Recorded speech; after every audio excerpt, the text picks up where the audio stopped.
Kanino ka magsusumbong kung nahuli mong nangangaliwa ang iyong karelasyon? WCD. Siyempre sa pulis. E papaano kung ang kalaguyo ng iyong asawa, pulis mismo? Patay tayo dyan. Kanino ka ngayon lalapit? Ang nagrereklamong mister, ang 38 anyos na si Brian. Ideal wife daw noon ang misis niya na itago na lang natin sa pangalang Georgia. Mayas naman yung pagsasama namin. Within 20 years, malambing, mapagmahal, matulungin. Mas inuuna pa yung sa akin kaysa sa sarili niya. Hindi naman siya nagkulang sa mga anak, loyal siya sa akin. Pero ang masaya nilang pagsasama, nagulo raw nung may umeksena. Nagsimula ang lahat Hulyo nitong nakarang taon nung sina Brian at Georgia natiketan dahil sa traffic violation.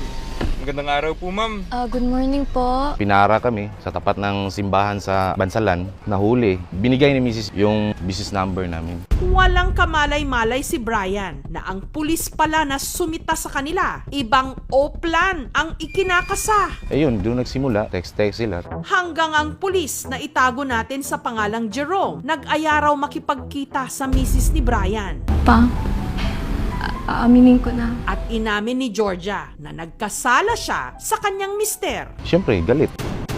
Sobra-sobra. Balisa talaga ako. Walang gana sa trabaho, kain, tulog. Yung sinasabi niya sa akin, wala daw akong problema. Siya lang talaga daw ang may problema. Pero sa halip na ayusin ang kanilang problema o hiwalayan ang kanyang misis, si Brian nakipagsundo siya sa kalaguyo mismo ng kanyang misis. Uwi ako dito ng gabi, tingin ko dito sa bintana, wala si Mrs. Oh, pumayag ako. Si Mister pumayag daw na maging open relationship ang pagsasama nila ni Mrs. Katunayan, sa birthday ni Georgia nito lang Enero, inimbitahan pa raw ni Brian ang pulis na karelasyon din ng kanyang misis. Punta ka na lang dito. Sabi ko ganun. Sa beach, doon kami inuman. Kami tatlo. May selfie pa nga kami. Mga around 4 a.m. Umuwi na kami.